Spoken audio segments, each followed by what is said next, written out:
The most dangerous woman in the city looked at me the way you look at a water stain you haven't decided whether to paint over. And then she told 2 of her men to put me on my knees.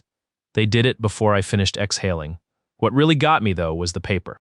Somebody in the Asukagumi had taken my dead father's debt, itemized it on a printed invoice down to the last yen, stapled a photograph of my face to the top corner, and slid it across the low table toward her like a lunch receipt. 41 million, it said. Owed by the sun. My whole life reduced to an accounts payable line with a headshot. For about 1 second, I wanted to stand up, take that invoice, and feed it to the nearest man sideways. Then I did the smarter thing, which is the only thing I'm actually good at. I went quiet, and I listened to the room, not to the words. To the rest of it. The man on my left, the one gripping my shoulder like he'd been waiting years for permission. He was already 3 moves ahead in his own skull. Break the finger if the boy twitches. He won't twitch. He'll cry first. They always cry first. That was his whole inner life, on loop, sad and confident and wrong. The man on my right wasn't thinking about me at all. He was thinking about a girl named Miho and whether the noodle place near the station stayed open past midnight. Behind the table, along the wall, 6 more lieutenants, and every one of them was a little radio I hadn't asked to tune into, all broadcasting at once. That's the thing people don't understand about hearing minds. It isn't a whisper.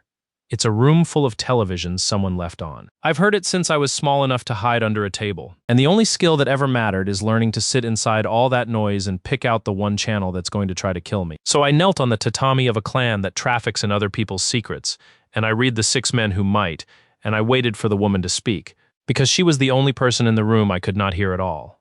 You know what your father did for a living, Kaeda Asuka said. It wasn't a question. Her voice was low and even, no edges on it. The Oyabun of the Asukagumi didn't raise her voice. She'd never needed to. She was younger than the men who worked for her, and she ran a clan that didn't move a gram of anything you could weigh. The Asukagumi dealt in the one product that never spoils, what people would rather you didn't know. Politicians, executives, other clans, they all had a folder somewhere with her family crest on the tab, and they all paid, quietly, forever, to keep it closed. Knowledge was the whole business, which made it a genuinely funny place to hide a man who could read minds, except nobody in that room was laughing, least of all me. He kept books, I said. He kept everyone's books. She turned the invoice around with one finger so the photo faced me. And then he died owing us 41 million yen he collected on our behalf and never delivered. You're going to work that off. Here is where I should have felt afraid, and did a little, in the ordinary animal way. But mostly I felt the wrongness of it, the way you feel a stare that isn't there in the dark, because I knew my father. My father did not skim. My father was the most boring, honest man who ever alphabetized a blackmail file, and if the Asukagumi's ledger said he'd stolen 41 million from them, then somebody had written that number into the ledger on purpose, and that somebody wanted me exactly here, kneeling on this exact mat, breathing this exact air. I just didn't yet know who or why they'd gone to the trouble of building a debt out of a corpse to do it. And if I say no, I asked, not because I was going to, because I wanted to watch the room answer before her mouth did. The man on my left thought cheerfully, snapped the left hand first, and the 2 by the door both leaned their weight forward a half inch, and somewhere near the window a lieutenant named, I'd learn later, Tatsukomaki thought something that stood out from all the rest, because it was the only thought in the room aimed at her instead of at me. Let the brat say no. Save me the theater. She should have put him in the ground with the father. I filed that away. When you can hear a room, the useful ones are always the men not looking at you. You won't say no, Kaed said, and stood. She was not tall. She didn't need to be. You'll say yes, because you have nothing, and I am the first person in a month to offer you a roof and a reason to keep your hands. Take him downstairs, feed him. Starts tomorrow. And that was the moment it happened. The thing that would run under every single day I spent in that house, like a wire under a floor. She looked at me one more time before she left, a flat, assessing look, the look of a woman pricing a tool. And I did what I do reflexively with everyone. The way you glance at a clock.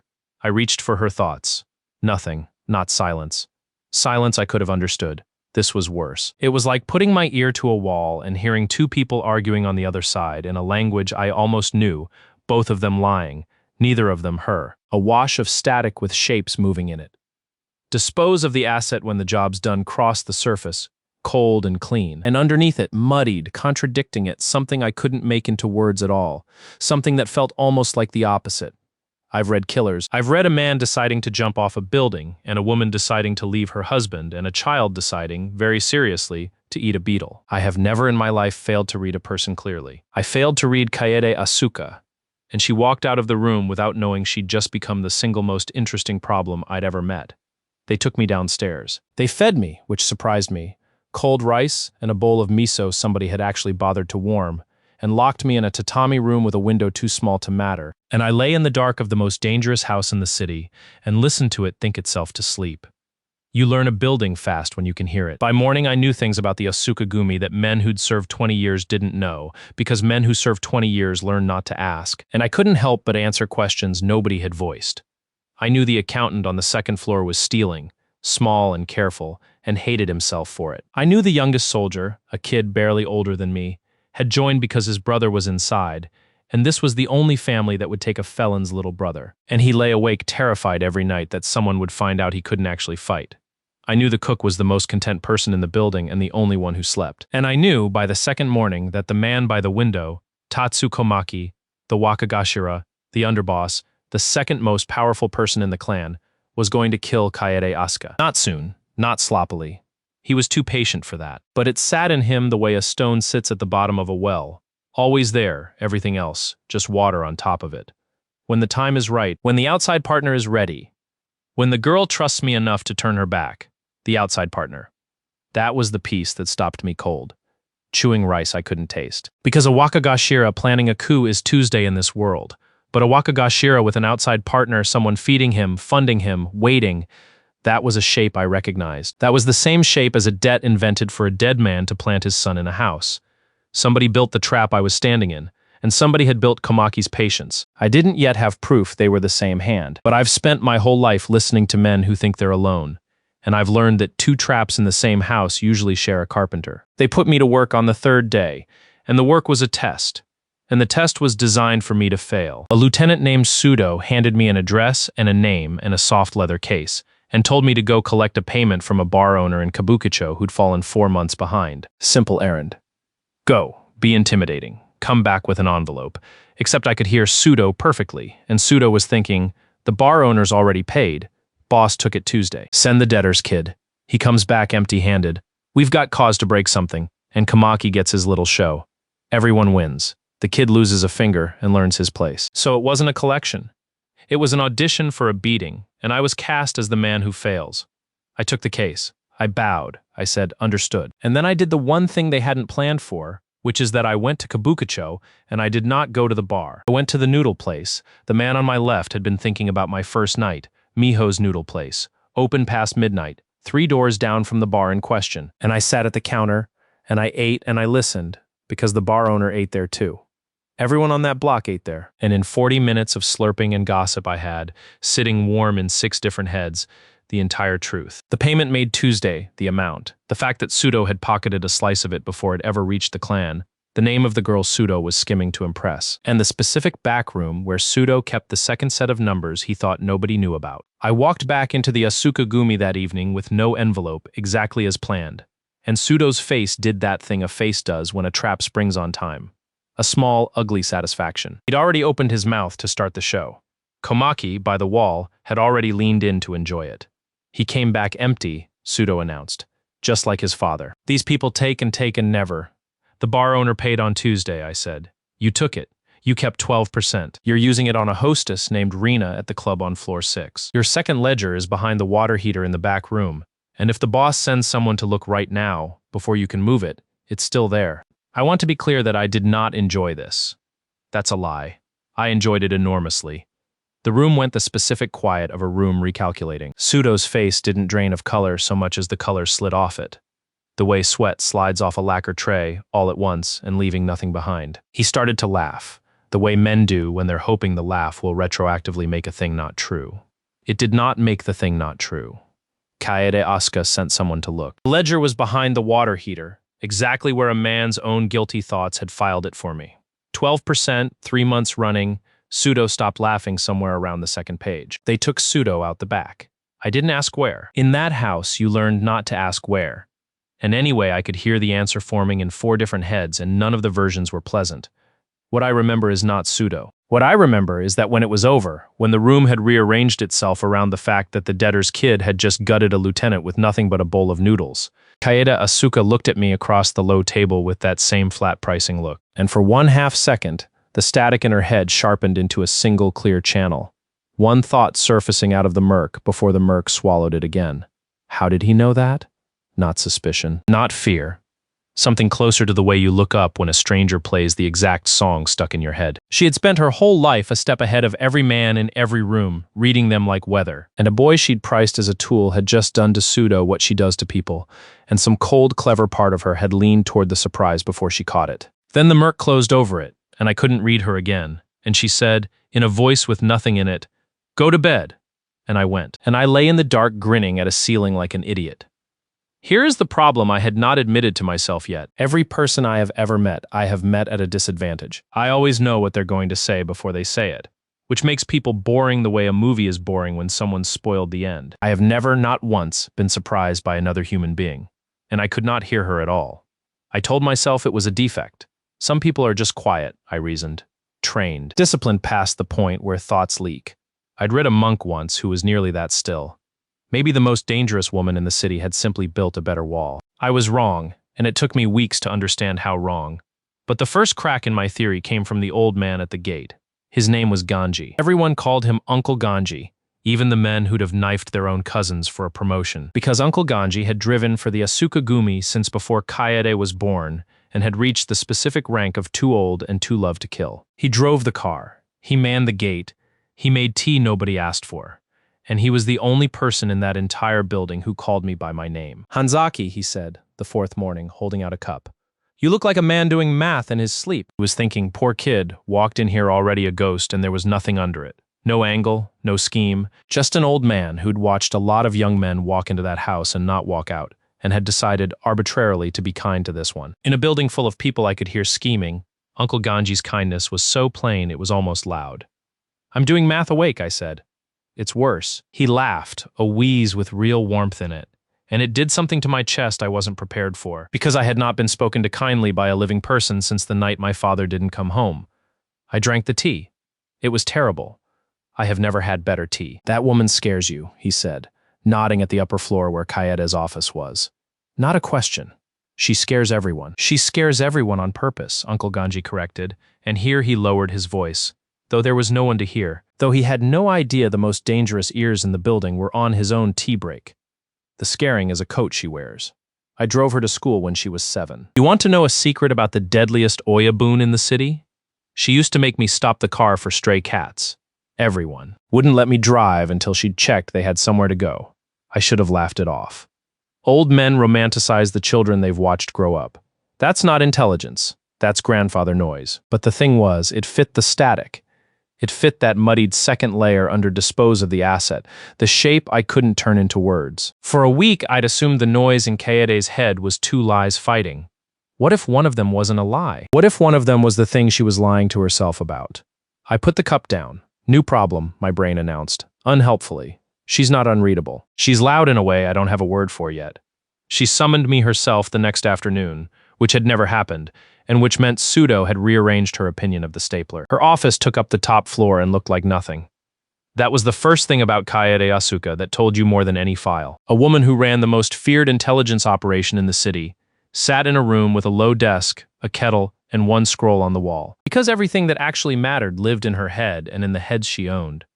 No screens, no safe you could crack. If you wanted what the Asuka Gumi knew, you had to get it out of a person, and the person was very good at not being gotten. "Sit," she said. "You're going to a meeting. You're going to say nothing. You're going to stand behind me and look like furniture, and afterward you're going to tell me everything the man across the table didn't say. She stood, smoothing a jacket that didn't need smoothing. "A broker named Hyodo is going to sell me a list of names. Cabinet aides who take money, very valuable if it's real. Hyodo has never once sold me anything real at the price he opens with. I want to know his floor before he says his ceiling." She looked at me flat. Pricing again, but the price had changed. I could tell because a woman doesn't bring a stapler to a knife fight. The pseudo thing was either luck or you're useful. I dislike luck. Convince me it's the second one. Here is a thing I have learned about being a weapon. The trick is to let them think they're aiming you. Hayato turned out to be one of those men whose confidence had booked a suite it couldn't afford. Silk shirt, gold on 3 fingers, a smile installed at the factory. He had 2 bodyguards and a leather folio, and the specific swagger of a man who thinks he's the smartest person at a table because he's never sat at a table with anyone smarter. He spread his hands. He talked about the value of trust. He named a number that made one of Kaed's men behind me go tense. And the whole time, Hayato's head sang to me like a drunk at closing. The list was half real. He'd padded it with 4 names he'd invented, betting she couldn't check fast enough to catch them before the money moved. His actual floor, the number he'd walk away and still smile about, was less than a third of what he'd opened with. And under all of it, running like a sewer beneath a nice street, was the thing he was truly nervous about. He'd already offered the same list to the Nishitani clan across the river, and if Kaede found out he was double-selling, he was, in his own charming internal phrasing, a dead man in a nice shirt. I stood behind her and looked like furniture. When Hayato excused himself to the washroom to let the number breathe, I leaned down and told her, low, all of it.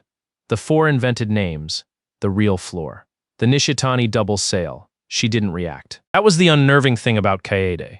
She received a bomb the way other people receive a weather report. But when Hayato came back and reinstalled his factory smile and said, "So, do we have a meeting of minds?" She let a silence stretch just long enough to make him refill it. And then she said, "Cross off Fujita, Oskoa, the 2 Watanabes. You made them up. A beat. Your floor is 8. I'll pay 6. Because you sold this same list to the Nishitani on Tuesday. And the 2 million discount is what it costs you to keep me from mentioning that to them before you can spend their money." I have watched a lot of men discover, in real time, that a room they thought they controlled has a trapdoor. Hyodo did the whole journey in about 4 seconds. The factory smile didn't fall so much as short out, the way a sign flickers off when the power cuts. There for a decade, gone between 2 blinks. He made a sound. He tried a laugh, and it died on the runway. He agreed to 6. He agreed to 6 so fast his own bodyguard flinched. We walked out into the corridor and Kaede did not say thank you, because I would learn she did not have the muscle for it. But she stopped, and she looked at me. And for the second time, the static in her head thinned to one clear line before the murk swallowed it. He heard the double sale. I never told him about the Nishitani. How? And then, out loud, dry as a struck match, "You're not furniture. I've been told I'm more of a lamp." The corner of her mouth did something. Not a smile. Kaede Asuka did not spend smiles on staff, but a millimeter of movement, the ghost of the expression a chess player makes when the board does something interesting. She caught it and killed it and turned to go. But I'd seen it, and worse. I'd felt the thing in her head that came with it, warm and quick and gone. A woman who had been the smartest person in every room since she was a girl making a driver stop for cats, meeting, for the first time, the possibility that she wasn't alone up there. She wanted to test me again. I could feel her wanting it. Even through the murk. Not to catch me out, but the way you want to play a second round against someone who finally made the first one interesting. I should have been afraid of that. A weapon that becomes interesting to the woman it's aimed at is a weapon with a very short shelf life. Instead, I walked down the stairs of the deadliest house in the city, grinning at the wall again, and thought, with the full stupidity of a man who has never lost at anything because he could always hear the other side of the board. I want to play too. That should have been an interesting little puzzle to solve on the side while I worked out who'd killed my father and planted me here to be a Wakagashira's spare knife. It should have stayed a side puzzle. It did not stay a side puzzle because on the 7th night, my other life caught up with me. I was sent out again, a real errand this time, a package to a locker in a station across town, and on the walk back, a man fell into step beside me who I had never seen, and who I heard from 40 feet away, because his mind was screaming one sentence at me over and over with the specific pitch of a man who has been given an order and is terrified of the person who gave it. Shirakawa says now. Shirakawa says the boy moves now. Shirakawa says kill the Asuka woman. Shirakawa. I kept walking. I kept my face the flat nothing I'd been building for a week. But inside I was very still. The way you go still when you realize the floor you're standing on is actually a lid. He didn't say the name out loud. He said, quiet, matching my pace. Your handler sends his regards. You've been placed a week. He's patient, but he's not sentimental. The arrangement was simple. The debt gets you inside. You get close, and when the woman trusts you, the woman dies. He wants to know why you're feeding her lieutenants to her instead. So there it was, laid out like the invoice on the low table. I hadn't been planted to work off a debt.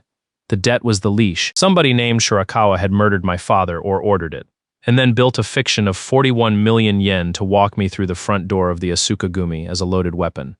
primed, aimed, and pointed at the head of the woman I could not hear. I was the outside partner's inside knife.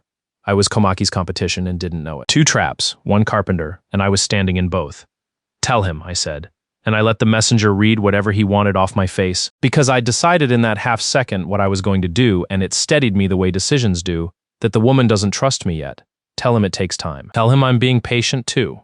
Every word of it a lie, and the messenger couldn't hear thoughts, so every word of it landed as truth. He peeled off into the dark. I stood on the bridge for a while with the water going by underneath, and I made myself say the real thing plainly, the way my father taught me to check a number, out loud once, no flinching. I had been sent to kill her, and I wasn't going to. Not out of loyalty. I'd known the woman a week, and she'd priced me like a stapler. Not out of goodness, I'd just fed a man to his own boss and slept fine. I wasn't going to kill Kaeda Asuka for a reason so stupid and so mine that I almost laughed out loud on that bridge, with the cold coming off the river. She was the only person I'd ever met that I couldn't read. She was the first surprise of my entire life. And whatever Shirakawa was paying, whatever my father's ghost was owed, I was not going to put a bullet in the one closed door in a world of open ones before I found out what was behind it. I walked back to the house of the deadliest clan in the city and let them lock me in, and upstairs, through the floor, I could feel the static of her the way you feel a held breath. 2 lies and a truth arguing. I was going to find out which was which if it killed me. It very nearly did. Komaki was waiting in the downstairs hall when they brought me in, leaned against the wall with the patience of a man who's already won.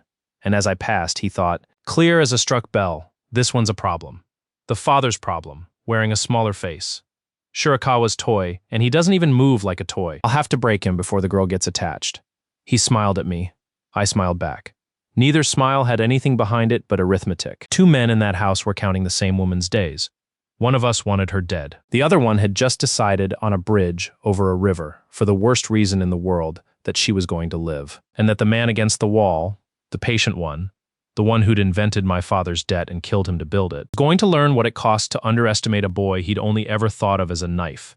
He just didn't know yet that the knife could hear him thinking. The test started 3 days later, and she didn't pretend they were anything else. She'd send for me at odd hours and put a problem on the low desk between us like a ghost stone. A transcript with a name blacked out, figure out who's talking. A photograph of 2 men shaking hands, tell me which one's lying about the deal. A phone number and a single sentence. Is this person scared of us or scared of someone else? She never explained how I was supposed to know. She just watched me do it, and the watching was the point. Kaede Asuka was running experiments on a machine she didn't understand yet. And the machine was me, and the machine was having the time of its life. The man in the transcript is his brother-in-law, I said on the 4th of these. He's not selling you information. He's selling you a way to ruin his sister's husband and keep his own hands clean. Everything he tells you will be true. All of it will also be poisoned. She turned the page over, though there was nothing on the back. A small tell I'd started to catalog. Kaede touched things when she was thinking, as if the answer might be tactile. You could be inventing that. I could. Am I? The murk in her head thinned, and I caught the flat, clean red underneath he's not before it clouded again. She knew I was right. She just wanted to know if I'd flinch when she pressed, and I'd learned already that the way to make Kaede Asuka lean in was to refuse, gently, to be pressed. No, she admitted. You're not, she set the page down. How? It was always the same question. That one clear line surfacing out of the static. How? Every other person in that house had stopped asking how I knew things, because in a clan built on secrets, you learn fast that some men are just conduits and you don't interrogate the pipe. But she couldn't stop. It offended her, in a way she seemed to find almost pleasant, that a boy she'd invoiced could stand in her office and read the world faster than she could. I pay attention, I said, which was technically the truest lie I've ever told. Everyone says that. She poured tea, 2 cups, and slid one across. And I want to note for the record that the deadliest oyabun in the city pouring you tea with her own hands is a thing that resets your entire nervous system. And I drank mine too fast and burned my mouth and refused to show it. Attention doesn't tell you a man's brother-in-law from a redacted transcript. You do something else. I've watched 100 readers work. Palmists, profilers, a woman who claimed to hear the dead. They perform. They pause. They close their eyes. They make you wait for it, because the waiting is the trick. Her eyes came up, and there was something in them I'd only felt in the static until now, out in the open for one unguarded second. You don't perform. You look bored. You look like a man reading a receipt. That's not a trick. That's a person who's simply already there. I said nothing, because there was nothing safe to say. She was 3 inches from it. She was closer to the truth of me than anyone had ever been, and she'd gotten there not by hearing my thoughts, but by watching me not perform. And the irony sat in my chest like the too hot tea. I couldn't read her. She was reading me. We were the 2 blindest, sharpest people in the city, circling a table, each one certain they held the only mirror. "Finish the transcript," she said, and the moment closed. "Tell me the brother-in-law's price." "His real one," I told her. She used it the next day and gutted a man's revenge scheme with his own poisoned gift and paid 2/3 what he'd wanted. And when it was done, she sent for me again. And this time, she didn't put a puzzle on the desk. She just looked at me for a while. The way you look at a lock you've decided you're going to open eventually, no matter how long it takes. "You're wasted downstairs?" she said. "You work for me now." Directly. Every survival instinct I owned quietly stood up and left the building. Because working for Kaede Asuka directly meant Kaede Asuka watching me directly. And a man aimed at her by an enemy she couldn't see does not want to be watched by the one person alive who might notice the gun. "Yes, Oyabun," I said. And Tatsu Komaki, standing in the doorway where he'd arrived to deliver a report, thought a single sentence at the back of her head so cold it raised the hair on my arms. "She's collecting the father's boy like a stray. Perfect. Now when he kills her, no one will ever suspect the tool she trusted." He bowed. He smiled. He congratulated me, out loud, on my promotion, and every word was warm, and underneath the warm words his mind was already writing the story the world would believe after she was dead. The grieving clan, the treacherous newcomer, the debtor's son who repaid a roof with a knife, and Tatsu Komaki stepping forward, reluctant, to take the reins of a clan orphaned by a monster he'd warned them about all along. It was a good plan. It was honestly a beautiful plan, and I say that as a connoisseur. He was going to have me kill her, or be blamed for it, and either way he inherited, and either way Shirakawa's outside hand closed over the most valuable information network in the country. And either way my father stayed a stolen 41 million in a ledger and a photograph stapled to a debt. The only flaw in the beautiful plan was that its author kept thinking it directly at a man who could hear. So I went to work for Kaede Asuka directly, and I started very quietly to take Tatsu Komaki apart. You don't move against a Wakagashira with a knife, not one with an outside partner and 30 years of loyalty banked in the clan's older men. You move against him the way water moves against a wall. You find the crack, and you get patient, and you let the weight do it. And a man building a coup has cracks the way a sieve has cracks. Because a coup is expensive, and expensive things leave numbers, and numbers were the family business. I started with a lieutenant named Ono, one of Komaki's.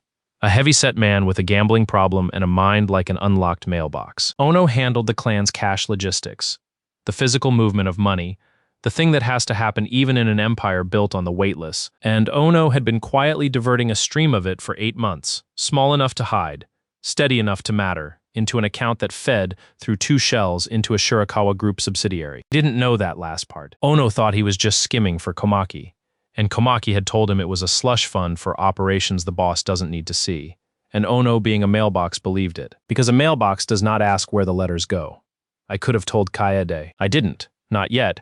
Because a smart woman handed a gift-wrapped conspiracy asks who wrapped it, and I wasn't ready to explain how I'd found the ribbon. So I did the slower, meaner thing. I made Ono find it himself. I befriended him, which for a man who can hear thoughts is less friendship than fishing. I let him win at cards. I mentioned idly, over the 3rd round, that I'd heard the Shirakawa Group was hiring away good logistics men, real money, and watched the idea land in his unlocked mailbox and start to rot in exactly the direction I needed. Because Ono, being greedy and dim, thought, if Komaki's already moving money to Shirakawa and Shirakawa pays better, why am I taking Komaki's cut and Komaki's risk? Why not go straight to the source? He went to the source. He reached out to Shirakawa's people to offer his services, cutting Komaki out, and Shirakawa's people, who did not know Ono and who assumed a stranger sniffing around their laundered subsidiary was a plant. Possibly Kaede's did what careful criminals do with a loose thread. He told Komaki his own man was talking to the enemy behind his back. I didn't have to lift a finger for the next part. I just had to be in the room when Komaki, white with the specific fury of a schemer whose scheme has grown a mind of its own, confronted Ono, and Ono, panicking, blurted out the account numbers and the shell companies and the 8 months, right there in the downstairs hall, at a volume the whole clan could hear. And Kaede Asuka, who missed nothing, heard the words Shirakawa Group come out of a Komaki loyalist's mouth attached to a river of the clan's own money. She didn't react. She never reacted. But the static in her head, for one blazing instant, resolved into a single word so sharp it cut through the murk like a struck flint, Komaki. and it was not surprise. That was the thing that told me how much trouble Komaki was really in. It wasn't surprise. It was confirmation. Some part of Kaede had suspected her own second-in-command for a long time, and had said nothing, and had waited exactly the way I was waiting. Two patient people in one house circling the same rot from opposite sides. Komaki survived it. Of course he survived it. He was 30 years deep, and Ono was a gambler. Nobody would miss. And Komaki spun it fast and well, threw Ono under the wheels, swore the account was Ono's private treason, offered his own resignation with the theatrical certainty of a man who knows it won't be accepted. Kaede didn't accept it. She couldn't. Not yet. Not without proof that the money led past Ono to Komaki himself, and Komaki had built enough distance to survive one Ono. But he lost something that day, and it was the thing that mattered most in that house. He lost a piece of her trust, permanently, and he knew it, and he didn't know why it had happened or who had pointed Ono at the source. He stood in the hall after, and his mind, for the first time since I'd met him, was not smooth. It had a burr in it. Someone moved Ono. Ono doesn't move himself. Someone in this house is playing, and it isn't the girl. She'd have used it cleaner. Who? Who's the third hand? He looked around the hall, slowly, and his gaze passed over me, the debtor's boy, the new pet, the stapler, and did not stop, because I had spent my whole life learning to look like a man with nothing behind his eyes, and I gave him the full nothing, and he moved on. Third hand, he thought, and filed it, and I filed his filing of it, and we went on smiling at each other across a house we were both quietly setting fire to from opposite ends. That night I couldn't sleep, and not because of Komaki, because of her, because of the flint word Komaki that had cut through her static and what it told me about the merc. I'd had the theory for a week and been afraid to test it. Now I laid it out on the ceiling in the dark like one of her puzzles on the low desk. Every other person in the world. I heard clean, one channel, mostly. Kaede was 2 channels and noise, and I'd assumed the noise was a wall. But it wasn't a wall. Walls are quiet. Noise is the opposite of a wall. And the pattern of it, now that I'd sat inside it for weeks, was starting to have a grain. When Kaede was cold, pricing me, closing a deal, deciding a man's fate, I could read her. Not easily, not fully, but the murk thinned and a clean, cold line came through. Dispose of the asset. He's not. Komaki, cold Kaede leaked like anyone else. Because cold Kaede wasn't feeling anything. And a person who isn't feeling anything is just running numbers, and numbers I can hear. It was the other channel that jammed me. The warm one. The one that had surged when she poured the tea, when the transcript read impressed her, when she'd said you're not alone up there without saying it. Every time Kaede Asuka felt something, really felt it, the messy human kind, not the clean calculating kind, her whole head roared like a shell held to the ear, and drowned the reader out completely. Her feelings were the static. The more she felt, the less I could hear. I had spent weeks trying to read the one person in the world whose heart got louder exactly as it got more worth hearing.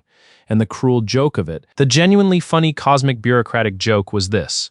The day I could finally read Kaede Asuka clearly would be the day she'd stopped feeling anything for me at all. I lay there and did something I hadn't done since my father died. I laughed, quietly, at a ceiling, until it wasn't quite laughing anymore. New fear unlocked, my brain offered, into the dark. And it wasn't wrong.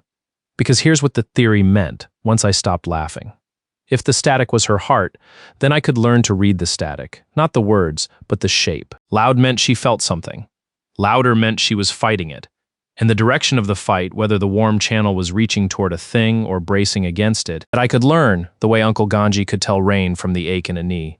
I would never hear her thoughts, but I might with time learn to hear her weather. I started the next morning, and the first thing the weather told me nearly stopped my heart, because it was aimed at me and it was not cold. I want to be careful here, because this is the part where a lesser man starts believing his own luck, and men who believe their own luck in that house did not get old like Uncle Ganji.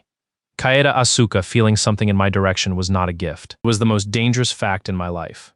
A weapon Shirakawa had aimed at her heart, and her heart turning slowly toward the weapon. That is not a love story. That is 2 loaded guns learning each other's names. But God help me. I started reading her weather every day like a man checking the sky, and every day it was a little louder. And every day I told myself it was intelligence work, and every day I knew it wasn't. The green tea girl showed up in the middle of all this, and her name was Chika, and she was the best liar in the building, which is a real distinction in a building full of professional liars. Chika ran what the clan politely called hospitality, the clubs, the hostesses, the soft edge of the operation where powerful men were made comfortable and not incidentally recorded. She was warm in public the way a heat lamp is warm, and she wept easily and prettily, and every man in the clan thought of her as harmless. And she was, in fact, one of the most dangerous people in the city, because she'd been Komaki's from the start and nobody knew it but me. I knew it the first time she smiled at me, because behind the smile her mind was taking inventory. New one. Komaki says he's a problem. Komaki says find the seam. She was assigned to me the way you assign a specialist to a lock. And she was good. She really was good. She brought me tea I hadn't asked for.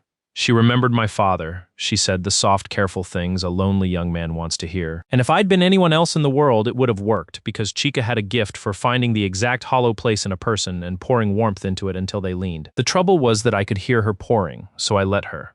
This is the part I'm not proud of, and I'm completely proud of.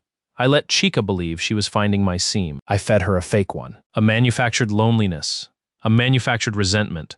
A story about how the boss treated me like furniture and I was starting to think there was no future in the Asukagumi for a man like me. I built Chica a version of me that Komaki wanted to be true, and I let her carry it up to him piece by piece, and every piece she carried was a piece I'd chosen. And Komaki received my fake discontent as evidence that the debtor's boy could be turned, and began carefully to plan for a day when he'd flip Shirakawa's knife to his own hand. Which meant that for the price of a little acting, I'd put a listening post inside my own enemy's plans and convinced him it was his. But Chica was good, and good liars are dangerous precisely because they improvise, and she improvised something I didn't see coming. Because it came from the one blind spot in my whole ability that I'd stopped watching. She went to Kaede. She went to Kaede and she wept, prettily, and she told the Oyabun that the new boy, the reader, the pet, he'd made advances. He'd said disloyal things. He'd whispered that the clan was rotting and the boss was weak, and she, poor loyal Chica, was so frightened, but she couldn't stay silent while a viper coiled up next to the woman she loved. I didn't hear it happen. I was across the city on an errand. I walked back into the house that evening with no warning at all, straight into a room where the deadliest woman in the city was sitting very still behind a low desk with Chica's poison already 3 hours into her bloodstream. And for the first time since I'd met her, I made the mistake that nearly killed us both. I read her wrong. Here's what happened exactly, because I've replayed it 1,000 times. I walked in. I reached for her weather the way I did every day now.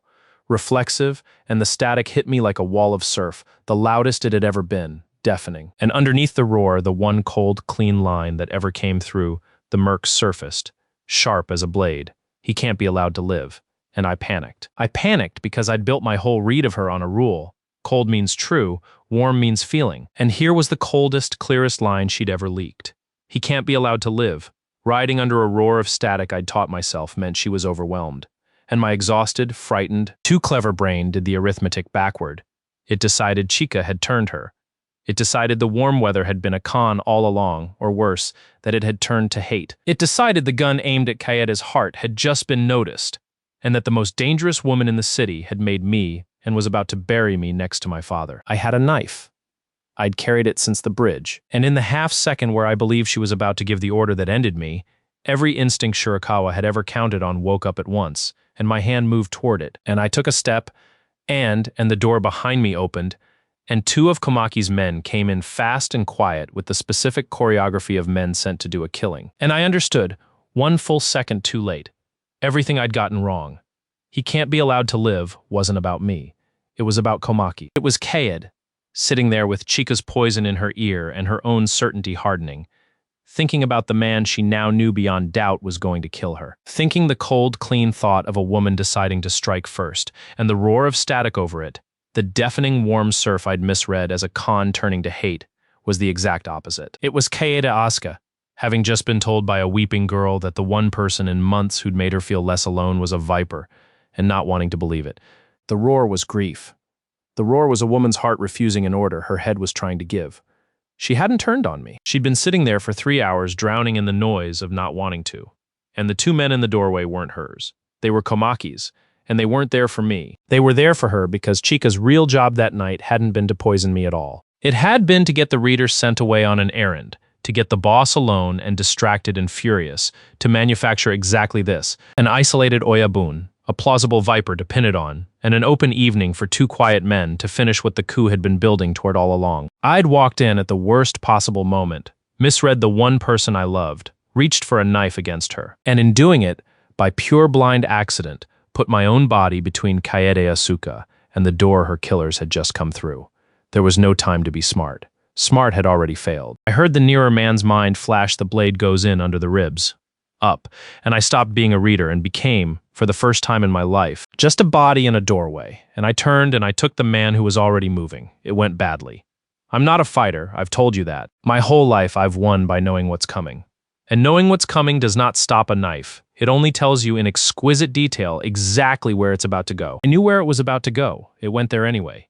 It went into my side, high, and it hurt in a white, obliterating way I hadn't known hurt could be. And I heard the man think there and start to pull it back for the second one. And I did the only thing left, which was to not let go of him, to make my ruined body a weight he couldn't shed to buy the room the 1 second it needed. And Kaede Asuka, who I had just walked in ready to knife, came over that low desk like something uncoiling and put a letter opener. A letter opener, the deadliest woman in the city, armed with the tools she used to test the tactility of her puzzles, into the side of the man's neck with a precision that told you everything about which of us was actually built for this. The second man got 3 steps before the older soldiers, drawn by the noise, took him down in the hall.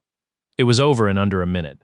Most of the worst things are. I was on the floor by then, holding my side, the warmth going out of me in a way I recognized from a night years ago I don't talk about. And the last clear thing I heard before the reader in me shorted out entirely was Kaede's static, right above me, louder than it had ever been, the roar with no words at all. And then cutting through it, clean and cold and cracked straight down the middle, one line, not him, not this one, I am not losing this one.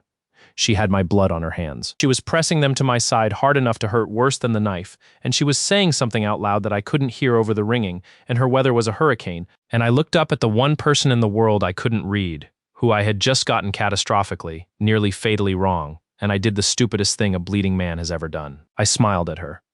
"You," I said, "are so loud." And then the floor came up, and I went where the quiet is. I woke up 2 days later in a room that wasn't my locked cell, in a bed that wasn't a mat, with a doctor's stitches in my side and Uncle Ganji asleep in a chair and Kaede Asuka standing at the window with her back to me, cold as a closed door, unreadable, feeling nothing, which meant, by everything I'd learned, that she'd spent 2 days feeling far too much and had finally run out and gone quiet, and I could hear her clearly now for the first time. And there was nothing in her but arithmetic, and the arithmetic was, he lives. Good. Now I need to know what he is. I'd bought my life and lost my cover in the same bad minute. She knew now, not everything, but she knew the debtor's boy had known her killers were coming before they came through the door, had turned into that knife on purpose, had said, "You're so loud," like a man who'd been listening to something no one else could hear. She was the smartest person in the city, and I'd handed her the shape of me on the floor in my own blood. She turned from the window, cold, clear. I braced for the pricing look. "Chica's gone," she said. "I gave her to the river. She worked for Komaki. You knew. I knew. Since when?" Since her first smile. The arithmetic in her cold head clicked over, and I heard it, every gear. He knew Chica. He knew Ono. He knew the double sale. He knew the killers were coming, and he stepped in front of them for me, a woman who invoiced him, a woman his own face says he has every reason to hate. Either he's the most valuable asset I have ever held, or he's the most dangerous, and I no longer have the slightest idea which, and the gears caught here, just for a second, on something that wasn't arithmetic at all. A burr in the cold, like the one I'd heard in Komaki, but the opposite temperature, and I don't want to give him to the river to find out. I don't want to. When did that happen? When did I start not wanting to? The warm channel flickered up under the cold just for an instant and drowned the reader again. And I lost her, and I was glad to lose her. Because some things you don't deserve to overhear. "Rest," she said out loud, cold as ever, giving nothing away that her own head hadn't already given to me. "When you can stand, you're going to tell me everything you are, and then we're going to decide what to do about Tatsukomaki. Together. Together." She said it flat, like a fact, like a term in a contract. It landed in me like the too hot tea, like her hands on my side, like the whole impossible warmth of the one closed door in the world, cracking open a half-inch to let a bleeding stranger see the light behind it. "Together," I agreed. She left. Uncle Ganji woke up, saw me breathing, and pretended he hadn't been crying. And I let him.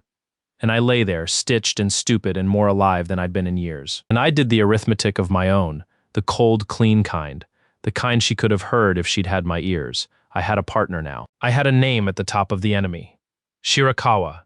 And a name in the house I could finally openly hunt. Komaki. I had a woman who'd put a letter opener in a man's neck to keep me breathing and would deny to the grave that she'd meant anything by it. What I didn't have yet was the last piece.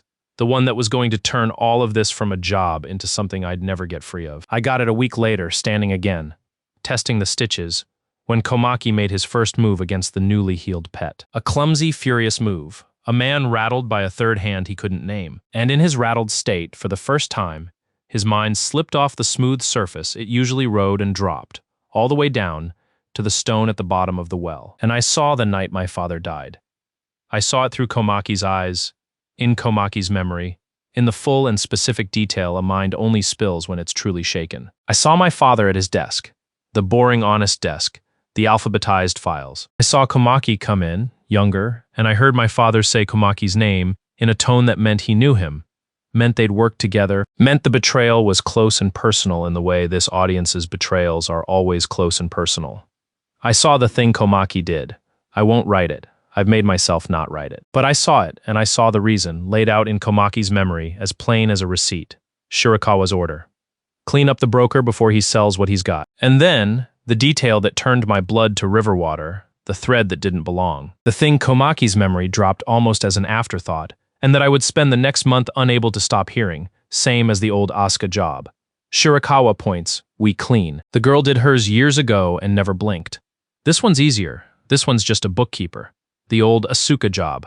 The girl did hers years ago and never blinked. I stood in that hall with my father's murder fresh in a stranger's memory and a healed knife wound pulling in my side, and I heard, threaded through it, a sentence about Kaede Asuka and an old order from the same hand that had killed my father, and I did not understand it yet.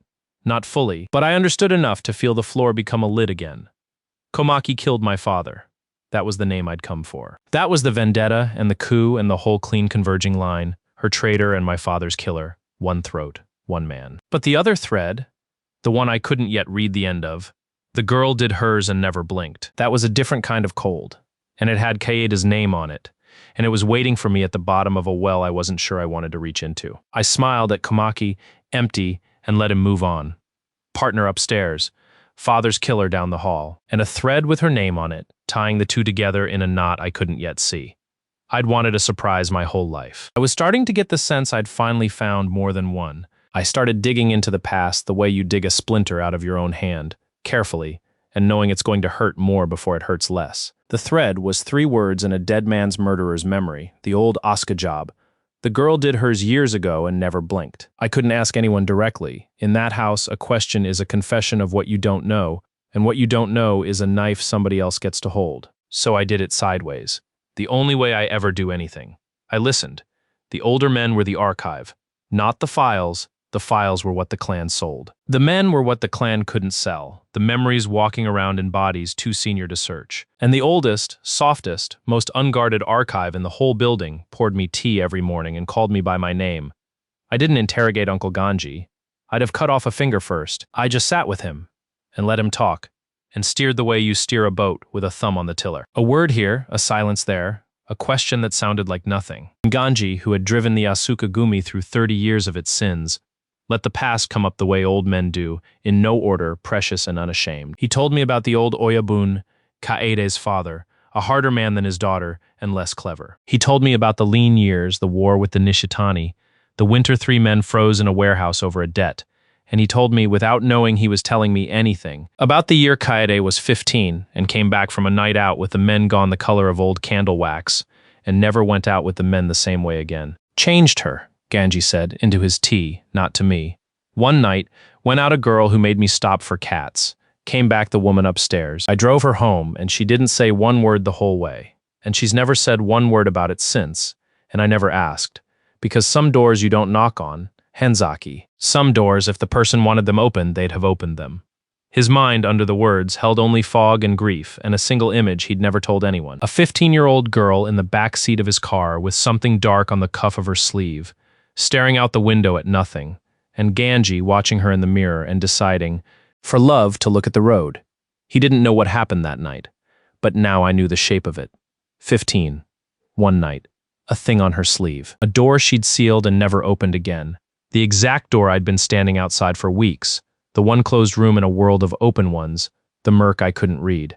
I had half of it. I got the other half from Shirakawa, or near enough. And it cost me almost nothing. because the men who kill your family rarely bother to guard a secret they think is dead. Ono's old money trail had a bottom, and the bottom was a Shirakawa Group subsidiary, and a subsidiary has employees, and employees have minds, and one of them, a mid-level launderer named Fukada, who I engineered a single elevator ride beside on an errand across town. I'd been with the group long enough to remember its history, and dim enough to be thinking about the wrong parts of it while I stood beside him breathing. Fukada wasn't thinking about the old Hanzaki job, of course.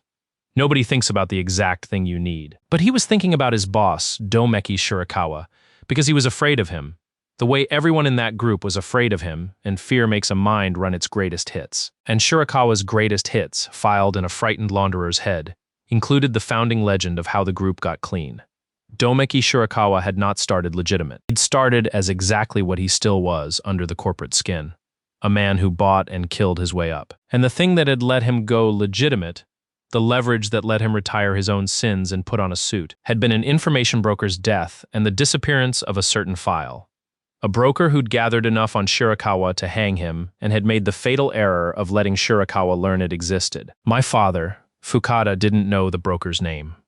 He knew the story the way you know a company's founding myth, sanded smooth, heroic, the boss's own version. There was a man who had something on the chairman. The chairman made the problem go away, family and all, used a young clan boss he had in his pocket to do the wet part and walked into daylight a clean man. The end. A success story they told new hires to explain why you did not ever cross Domeki Shirakawa. I rode 12 floors in an elevator and learned that my mother had died to launder a monster's reputation, and I kept my face the flat nothing. And I said, "Excuse me," when the doors opened, and Fukada said no problem and never knew he'd just handed the broker's son the whole shape of his own grief. A young clan boss he had in his pocket to do the wet part. The girl did hers years ago and never blinked. 15, and something dark on her sleeve, and a door sealed for a decade. I had all three pieces now, and they only fit together one way, and I sat with the finished picture for a long time in my locked room that no longer locked, and I did not rage, because rage is a luxury for men who don't need their hands steady, and I was going to need my hands very steady for what came next. Kaede, Asuka killed my family. Not alone, not by choice, maybe. She'd been 15, and in Shirakawa's pocket the way a whole clan can be in a man's pocket, and the thing on her sleeve had sealed her shut for a decade, which is not what a proud, completed murder does to a person, that's what a wound does. But the hand that took my mother out of the world had been hers. The woman upstairs, the one closed door, the static I couldn't read, my partner. The person who'd put a letter opener in a man's neck to keep me breathing and would deny to the grave she'd meant anything by it. I want to tell you I was calm. I was not calm. I was the specific stillness of a lake in the second before the ice gives. Nothing moving on top, everything moving underneath. Because here's the thing I couldn't get past, the thing that kept the ice from breaking clean into simple hatred. She spared me. That was the piece that didn't fit the monster and fit the wound perfectly. Because if young Kaede Asuka had done the whole job, family and all, never blinked, then I would not exist. There would be no debtor's son to invoice, no reader in the house, no boy on the bridge deciding she'd live. Shirakawa's legend said family and all. Shirakawa's legend was wrong, and only 2 people alive knew it was wrong, and one of them was the boy she'd let run, and the other was the woman who'd looked at that boy across a low table on his first night, priced him like a stapler out loud, and thought, underneath, in the murk, in the channel I could not read, the thing I'd felt from day one and never had a word for. I had a word for it now. It was not dispose of the asset, that was the coat. Under the coat, from the very first second they dragged me onto her tatami, Kaede Asuka had been looking at the one loose thread of the worst night of her life, walking around alive, and thinking, he's alive, the boy is alive. Shirakawa doesn't know, and now they've handed him back to me with a leash on his neck, and I will die before I let that man use my one mercy to make me a murderer twice. That was the murk. That was why I couldn't read her. Her loudest feeling, the one that roared over every reader I owned and drowned it dead, was about me. It had always been about me. I'd spent weeks failing to hear her because the thing jamming the signal was the thing I most needed to hear, and it was shaped exactly like a boy she'd once refused to kill. The cruelest cosmic bureaucratic joke of my life. And it turned out to be a love story, and it turned out to be a murder, and it turned out to be the same story. And I lay on a mat that no longer locked and understood that I was not going to be able to want any simple thing ever again. I confronted her that night. I had to. You cannot share a house and a war and a low desk with the woman who killed your mother and spared your life, and not say the words, or the words start saying you. I went up to the office. She was at the window, cold, unreadable, running numbers, which meant she was feeling nothing. which meant for once I could have heard her clearly, and I chose not to reach for her at all. Some things you don't overhear. You make the person say them, or you don't deserve to know. I know what happened when you were 15, I said. The numbers stopped. I felt them stop. The cold, clean channel simply went out, like a light, and in the dark behind it the roar came up, the loudest static I'd ever felt off her, a hurricane with no words, and I stood in it and refused to read it and waited for her mouth. She didn't turn around, the most dangerous woman in the city, and she couldn't turn around. That told me more than any confession. Then you know, she said to the window, that you should have killed me on the bridge. It would have been fair. It's the only fair thing left in this whole account. You know about the bridge. I know Shirakawa aimed you at me. I've known since the night they brought you in. Now she turned, and her face was the flat nothing I'd taught myself. The coat she'd been wearing since she was 15. And behind it the storm. And she wore the coat over the storm the way you'd hold a lid on a boiling pot with your bare hand, because letting go hurt less but cost more. I recognized you on the mat. You have your mother's stillness. I've spent 10 years unable to forget a face I saw for 4 minutes, and they carried it into my house on a debt and set it down in front of me like a gift. And I understood exactly what Shirakawa was doing. He found out my one lie. He couldn't prove it, so he sent me the proof with a leash and dared me to finish the job I'd faked, because a woman who kills the same child twice belongs to you completely, and Domiki Shirakawa has wanted to own me completely since I was 15 years old, and he handed me a gun and my father's debt and told me it was time to become useful. The storm behind the coat when she said become useful spiked so hard I felt it in my teeth. You killed my mother, I said, flatly, because it had to be said flatly once out loud, no flinching, the way my father taught me to check a number. Yes, no flinching either. She'd have hated me if I'd let her off it, and I'd have hated myself. My men did the room. I was 15, and I was in command, and I did not stop it, which is the same as doing it, and I have never once told myself otherwise. That is the number. Don't let me round it down. Her jaw worked. And then I found a boy under a stairwell who'd seen the whole thing and hadn't made a sound, and I looked at him, and for the first time in my life, I didn't do the useful thing. I put him out a side door.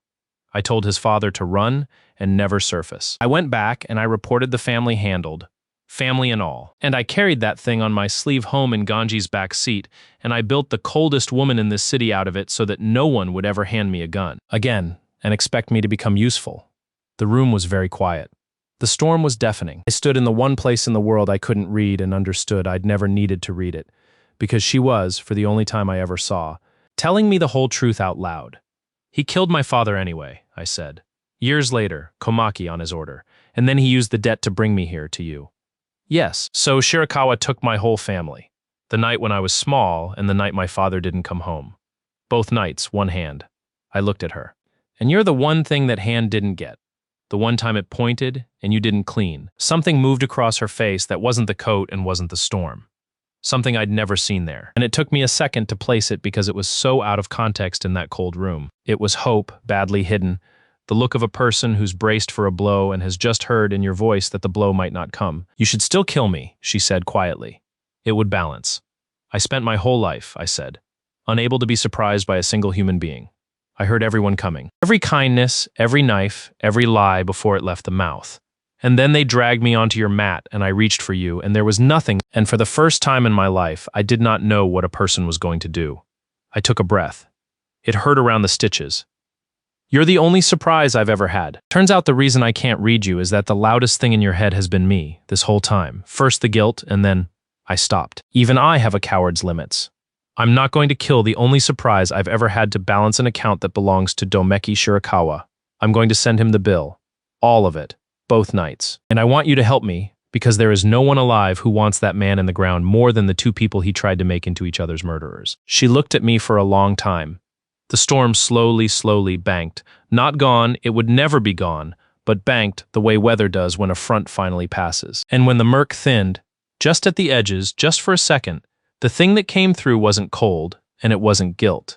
It was, God help us both, relief. The relief of a woman who has carried a body on her back for 10 years and just felt someone impossibly take one arm of it. Together, she said. Same word as the hospital. Same flat delivery. Entirely different weather. Together, I said. And that was the night the Asukagumi got its third hand. The one Komaki had been hunting for weeks. Except now it had 2 heads and 1 grave picked out and a very specific man's name carved on the stone. We didn't become soft. I want to be clear about that. Because this audience knows the difference between a fantasy and a lie, and a woman like Kaede Asuka does not become soft. She becomes soft with one person, which is a different and much more dangerous thing. In public, she was ice. In the war room, which was just the low desk at night, with the kettle, she was the sharpest mind I'd ever worked beside. And she was starting in increments so small, only a man who could read weather would clock them. To be warm. It came out as method, because everything Kaede felt came out as method. She started sliding the second cup across without being asked. She started leaving the good cushion on my side. Once, when the stitches pulled and I hissed, she didn't ask if I was fine. She just adjusted the angle of the desk lamp so it stopped hitting my eyes, a thing I hadn't complained about, a thing she'd noticed and filed and fixed, and she did it without a word and went back to the map of Komaki's allies, like she hadn't just told me something enormous in the only language she had. I called her out on it once because I am a coward, but I am not a total coward. You moved the lamp. The lamp was badly placed. For 3 weeks it was fine. Tonight it was badly placed. She did not look up from the map, but the murk did something, a flustered spike, quick and warm and immediately strangled. And the corner of her mouth twitched toward the chess player, almost smile, and she said in the driest voice in the criminal underworld, "Read the room, Hanzaki. It's supposedly your specialty," which is the closest Kaede Asuka ever came in that whole first stretch to saying she liked having me alive, and I have never in my life been so pleased to be told to shut up. Then we went back to burning Komaki down, because warmth is the relief between slaps, and we had a great many slaps left to land. Komaki had allies, the older men, the ones 30 years deep, the ones who'd frozen 3 men in a warehouse and would freeze me without blinking. You don't peel those men off a wakagashira with an accusation. You peel them off with their own arithmetic. The same tool I'd used on Ono, scaled up. Because a coup, once a man commits to it, is a promise, and men who've made a promise start counting what they were promised, and a promise counted in the dark starts to look thin. So I fed the dark. Through the fake discontent pipeline I'd built with Chika. Dead now, but her network of small loyal ears wasn't, and Komaki still trusted the last thing she'd sold him, that the reader could be turned. I let it be known, in fragments, deniably, that Shirakawa's promises to Komaki's men were not what Komaki was telling them. That when the group swallowed the Asuka network, it wouldn't need 30 aging soldiers. It would need the network, and the men would be severance, not partners. I didn't invent this. That was the beauty of it. It was simply true, and true things, released into a paranoid dark at the right moment, do all their own work. The first old soldier came to Kaede quietly within a week. Not to confess men like that don't confess, but to report concerns, which in that house is a man hedging his bet, which is a man who's felt his promise go thin and wants a door on the other side of the room. Kaede received him like weather and gave him nothing, and let him leave thinking he'd bought insurance. He hadn't. He'd just told us Komaki's wall had its first loose brick, then 2 more, then a 4th. Komaki felt them going. You could see it in the hall, the way his men stopped quite meeting his eye, the way his own confidence, which had booked that suite it couldn't afford, started getting eviction notices, and he did what a cornered schemer always does. The thing I was counting on, he blamed the third hand. He knew someone was moving his men in the dark. He still couldn't name it. And a man hunting a ghost in his own house makes mistakes because he starts suspecting everyone, and suspicion is acid. It doesn't care whose loyalty it eats. He turned on his own. He accused a loyal man of being the leak, publicly, in the hall, in front of the others. A proud old soldier named Tobita who'd been Komaki's for 20 years and was that once completely innocent. And Tobita, who had frozen men in warehouses and did not take an accusation lying down, went the deep, dull red of a man whose honor has been slapped in front of his juniors, and something in his 20-year loyalty cracked clean across, and he thought, loud enough that half the readerless room might as well have heard it. After everything, he thinks I'm the rat. Then let him find out what a rat can do. I didn't have to lift a finger for the next part either. That's the trick. The one my father would have appreciated if he'd lived to see me use his profession as a weapon. The best slaps are the ones where you hand a man the whip and he flogs himself. Komaki spent a month building a coup, and I spent a month convincing it to eat its own tail. And by the end of it, the Wakagashira, who'd once had 30 men behind him, had a handful of true believers and a house full of soldiers who'd developed concerns, and above him, in a corporate tower across the city, an outside partner who was starting to smell failure. Komaki tried to buy himself back into relevance the only way a bleeding Wakagashira can, by proving he could still deliver something the house wanted. He arranged a sit-down with the Nishitani. The Nishitani were the old rivals, the clan from across the river, The one Hyodo had double-sold that list to on my first real day. There'd been bad blood for a generation and a fragile peace for the last few years. And the peace was worth money to everyone, which made it exactly the kind of thing a desperate man could pretend to broker to look useful. Komaki's pitch to Kaede was simple. The Nishitani wanted to renegotiate a shared territory. He had the relationship to do it. Let him lead the talk and prove his worth. It was a bid for rehabilitation. It was also, I heard the moment he made it, a trap because Komaki had privately promised the Nishitani boss something that wasn't Kaede's to give. And the plan was to have the talk collapse in a way that made Kaede look like she couldn't control her own second, and then let the Nishitani reluctantly prefer a house run by a steadier hand. A soft coup dressed as a peace deal. Kaede knew it was a trap. She couldn't prove it. So she did the thing she'd started doing whenever she couldn't prove a thing. She brought the lamp. He'll object to me being in the room, I said in the car. He'll object, Kaede agreed, cold, watching the river go by. And I'll tell him the boy carries my tea and he'll have to swallow it, because a Wakagashira who can't stand a tea boy in the room has already lost the argument he's about to make. The corner of her mouth moved. Carry the tea well, Henzaki. I carried the tea beautifully. The Nishitani Oyabun was old, older than Ganji, a lean dry man named Sanada with a face like a folded fan and a mind, when I reached into it, far sharper than Komaki had accounted for. That was Komaki's first mistake. He'd read Sanada as a greedy old man to be steered. And Sanada was a greedy old man.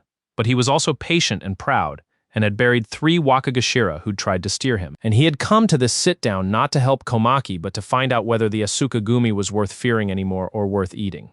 He was there to price us. I know a pricing look. I'd been on the receiving end of the best one in the city. Komaki opened warm and smooth, and I stood behind Kaede with the tray and listened to the 2 conversations in the room. The one being spoken, and the one Sanada was actually having with himself. Out loud, Komaki proposed a generous split of the riverside blocks. In Sanada's head, too generous. The Asuka boy is selling something that isn't his to sell, which means either the girl doesn't know, or the girl's lost her grip on him. Either way, the house is soft. Good. Let him keep talking. A soft house negotiates against itself. I leaned down and refilled Kaede's cup and murmured it low under the pouring. The way I'd murmured Hyodo's floor weeks ago, Sanada thinks the offer's too generous to be real. He's decided the house is soft and he's here to test how soft. Komaki's promised him something you didn't authorize. Sanada's going to push on the Western Wharf next, not because he wants it, but because it's the one thing that'll make you flinch, and he wants to watch whether you or Komaki answers. Kaede did not flinch.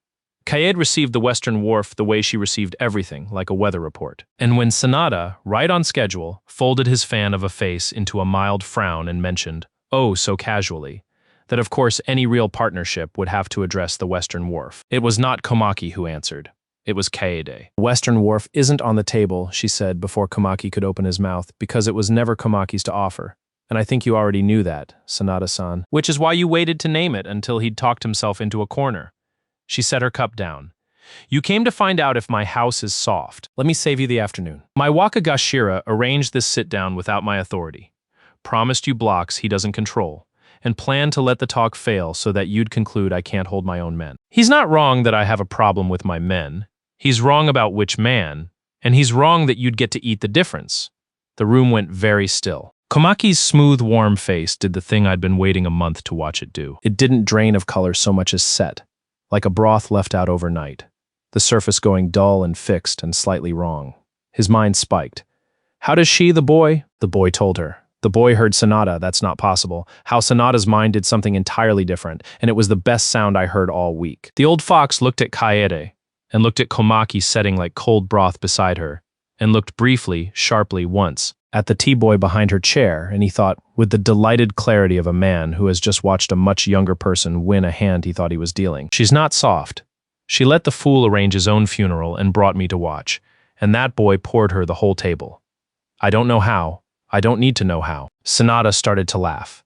It was a dry, whispering, ancient sound, like a fan opening. It was the most dangerous laugh in the room, because it meant the one man Komaki had staked his rehabilitation on had just decided, in real time, to enjoy his ruin instead of buy his coup.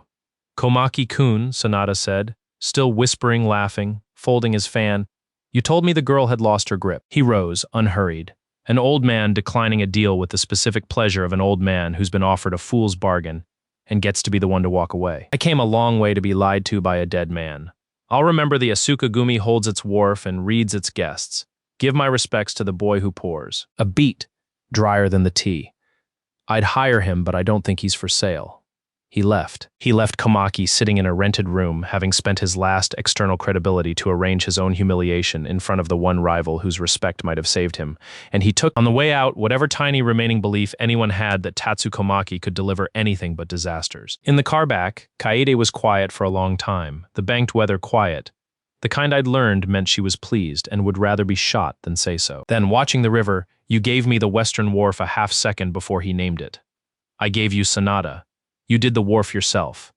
I did the wharf myself, she agreed, the almost smile. But I moved first because you told me where the floor was.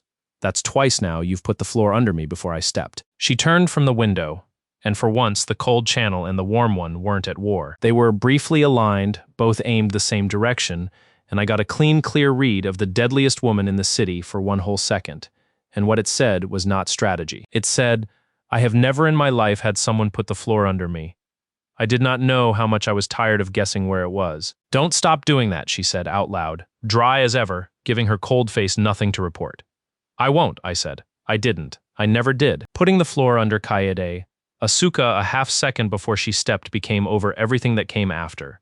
The truest thing I ever did with the ability I was born with. Not the slaps, not the file, not the room full of ruined men, just that. A woman who'd spent her whole life leaping in the dark. And a man who could see where the ground was, deciding to spend the seeing on her. That was the last brick, and it wasn't in the house, it was in the tower. Because Domeki Shirakawa had aimed a weapon at Kaede weeks ago, me, and the weapon hadn't fired, and now his own man Komaki's coup was leaking soldiers, and a man like Shirakawa does not sit patiently while an investment rots. He started to wonder if Komaki was still his. He started to wonder if the reader had been turned by the woman instead of turning her. He started, in short, to distrust his own hand in the house, which is exactly where I needed him. Because a puppet master who no longer trusts his puppet will reach for the strings himself, and a man reaching for the strings himself has to come out into the light to do it. I knew he'd reach, because I could hear the reaching before it happened. Secondhand, through every frightened group mind I could get near, and I knew the moment he reached would be the moment to end all of it at once. Komaki and Shirakawa, the house and the tower, both knights of my family, one bill. Because a man like that only steps into the open for something big enough to be worth the risk. Something like the summit. The clans held one twice a year. Every oyabone in the city and half the ones outside it, all in one room. A room where territory got redrawn and debts got acknowledged, and the whole weightless economy of who knew what about whom got balanced in person, because some things you cannot do over a phone. It was the one night the underworld's entire information network stood physically in a single hall.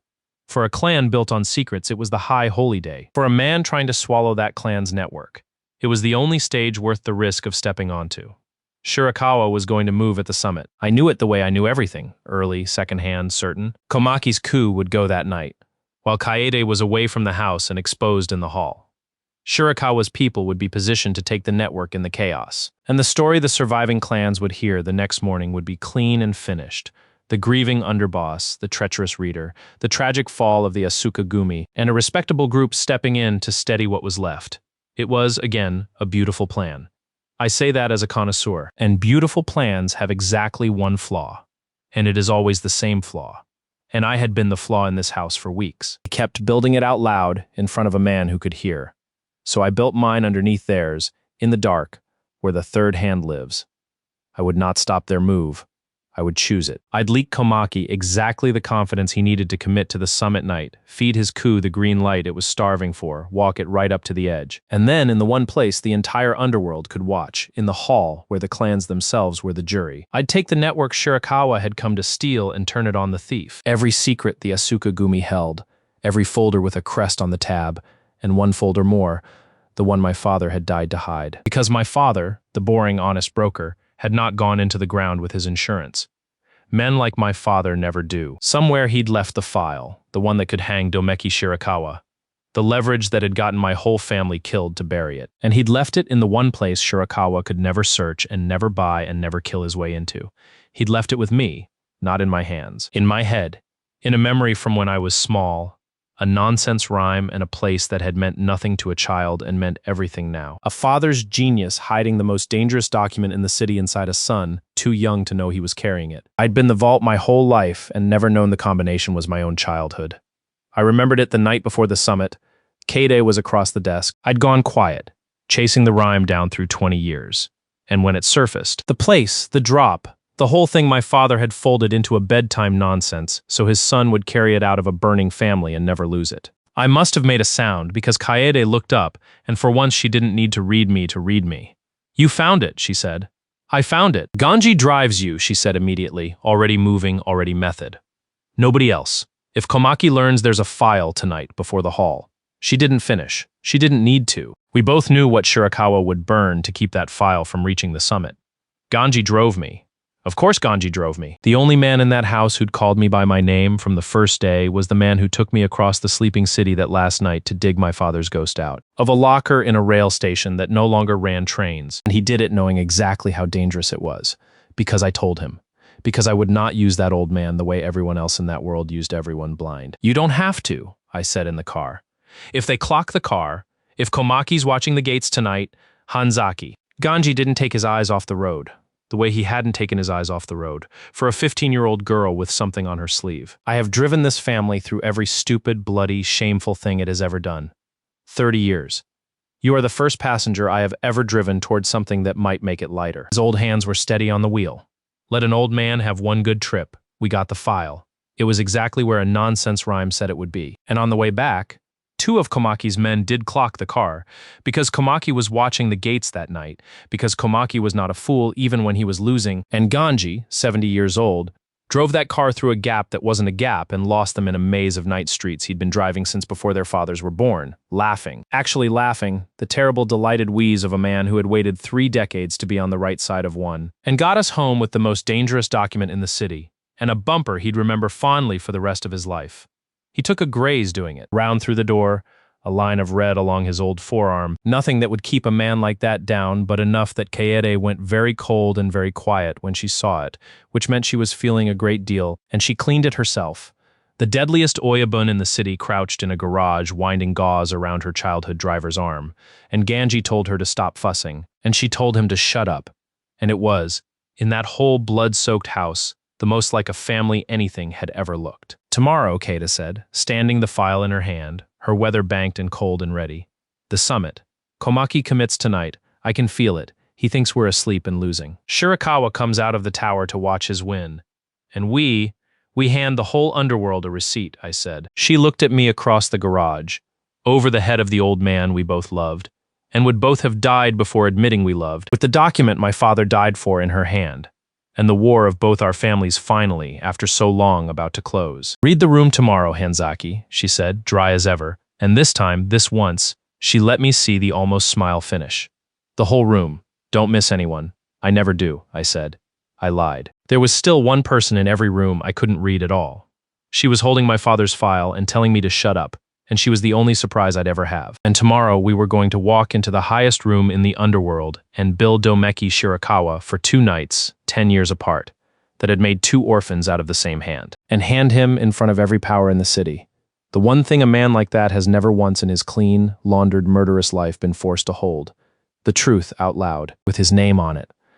I slept 4 hours. I dreamed of nothing, which for a man who hears everyone was the deepest luxury I owned, and I woke before the light in a house about to burn, next to a war I'd chosen, aimed for the first time in my life, not at a target someone handed me, but at one I'd picked myself. Downstairs, Komaki was already awake, already dressed, already smiling at nothing, thinking tonight, at last, tonight, the house is mine. And across the city in a tower, a clean man in a good suit was deciding to come out into the light to watch a girl he'd tried to make useful finally break. Both of them were about to find out what the third hand had been building in the dark. Both of them had made the same beautiful mistake. They'd done all their planning out loud. The summit was held in a place that pretended to be a hotel. Top floor, a ballroom with no windows and too many exits, staff who were not staff, a guest list that didn't exist on paper because half the men on it had spent their lives making sure they didn't exist on paper. Every oyabun in the city and a dozen from beyond it. 1 night a year, in 1 room. Because the weightless economy of secrets still, in the end, needed bodies and chairs to balance its books. It was the most heavily armed room in the country, and no one would ever draw a weapon in it, because the rules of the summit were older than any clan present, and the penalty for breaking them was the entire underworld deciding at once that you should stop existing. You could not shoot a man at the summit. You could, however, end him. You just had to do it with words in front of the only jury that could enforce a verdict. And you had to be very, very sure of your evidence, because the summit did not forgive a false accusation any more than a true crime. Which was exactly why I'd chosen it. Shirakawa's whole life was a laundered lie standing on a foundation no one had ever been allowed to inspect. I was going to inspect it out loud in the one room where he couldn't have me killed for it. In front of the one audience whose opinion could take a clean man and make him dirty again with nothing but a turned head. We arrived separately. Kaede went in as an Oyabun, cold and radiant and terrifying. The youngest boss in the room and the one the older men watched most carefully, because a clan that trades in secrets is a clan that might have yours. I went in as staff furniture, a lamp, the role I was born for, carrying a tray, wearing a face with nothing behind it. And in the lining of my jacket, flat against my chest, my father's file, 20 years old and heavy as a headstone. And back at the house, exactly as I'd arranged for him to believe was safe, Tatsukomaki launched his coup into an empty room. I heard about it the way I hear about everything. Early and second-hand, off the minds of the men Kaede had left behind as bait. Komaki moved the moment her car cleared the gate. He had his handful of true believers, and a plan 30 years in the making, and a house he thought was asleep, and he swept it, room by room, expecting to find loyalists to convert or kill, and found instead a series of empty rooms and a note, and the specific dawning horror of a man who realizes the trap he's springing has no floor under it. The note was mine. Kaede had let me write it. It said in full, "You did all your planning out loud," the third hand. Komaki stood in the empty house holding a note that told him he'd been read for weeks, and his mind, which I was listening to from across the city through a soldier's ears, did the thing a schemer's mind does when the scheme finally shows him its underside. It looked for someone to have been. Not the girl. Not the girl, she'd have used it clean. She'd have cut me, not mocked me. Someone in the dark. Someone who's been in the dark the whole, and then it stopped, all at once, on a face it had passed over 100 times. The debtor's boy, the stapler, the lamp, and I felt the exact instant Tatsukomaki finally saw me, weeks too late, from a house I'd already emptied. The reader, the father's boy. He can hear. He ran for the summit. Of course he ran for the summit, because Shirakawa was there, and Komaki's only value left was warning his master before the third hand reached him, and a man with nothing left runs toward the one person who might still save him, never once understanding that he's running toward the room built specifically to end them both. I let him come. I'd left that gap open on purpose. You cannot bill a man for everything if half the invoice is across town. Inside the ballroom, the summit did what the summit did. The slow, formal circling of powers, the acknowledgments, the debts named and settled, the territory redrawn a centimeter at a time. And Domeki Shirakawa worked the room like the clean man he'd paid a family's blood to become. I'd never seen him before. I'd heard him in 100 frightened second-hand minds, but I'd never stood in a room and watched Domeki Shirakawa smile. And I'll tell you what surprised me, he was likable. That was the horror of him. Not a monster's face, a good suit, a warm laugh, a way of making each Oyabun feel briefly like the most important person present. He'd sanded every edge off himself so thoroughly that you had to have my ears to hear the thing underneath. The flat, cold ledger where a soul should be, running its numbers on every person he charmed. This one owes me. This one I own. This one I'll own by spring. He walked through the most dangerous room in the country, like a man doing inventory of his own furniture. He'd come into the light for one reason, and I heard it every time his eyes drifted to Kaede across the hall. To watch. He believed tonight that his long project was closing. The reader had failed to fire, so he'd shifted to Komaki's coup and his own hand on the strings. By morning, the Asukagumi would be a leaderless network for the group to absorb, and the girl who defied him once at 15 and once again by not dying on schedule would finally be a problem solved. He looked at Kaede across the ballroom the way you look at a debt about to clear. She met his eyes and gave him ice, and neither of them let the room see anything at all. And only I stood between them, hearing the whole silent war. Then he found me. I was refilling a glass 3 feet from the old Nishitani Oyabun when Domeki Shirakawa's gaze passed over the staff and stopped, the way Komaki's never had, because Shirakawa was cleverer than Komaki had ever been and had spent weeks quietly wondering why his aimed weapon hadn't fired. He looked at the lamp. He saw the boy, and I felt his cold ledger mind do the arithmetic Komaki had needed a note to do. the broker's son, here as staff at the summit, 3 feet from a rival Oyabun, and arrive, smoothly, unhurried, at the correct and fatal sum. The weapon didn't misfire, the weapon was turned. She turned my weapon and put it in this room. Clever girl. Then, and this is the part I'll keep forever, the part that told me I'd already won before I'd said a word. Not clever enough.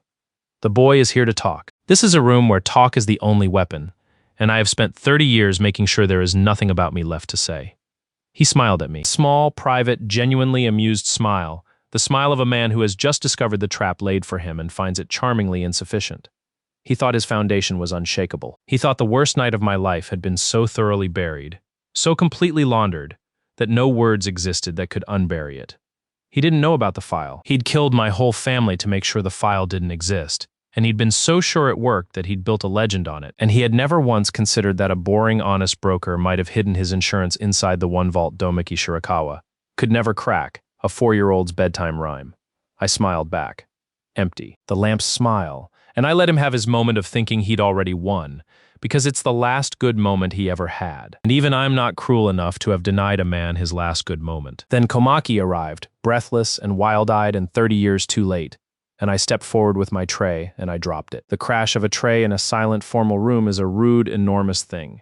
Every head turned. Every Oyabun, every not a guard, every power in the city turned to look at the clumsy staff who'd shattered the decorum of the summit. And into that, turned around, offended, total attention. I straightened up, and I stopped being furniture, and I said, in a voice my father would have recognized because it was the voice he used to check a number out loud, once, no flinching. My name is Naoki Hanzaki. My father was an information broker. Everyone in this room has bought what he gathered at least once. 20 years ago, Domeki Shirakawa had my mother killed to bury one file, and used it to launder himself clean, and told the story to his own people as a success. I'm here to give the file back to the room. Consider it my father's last delivery.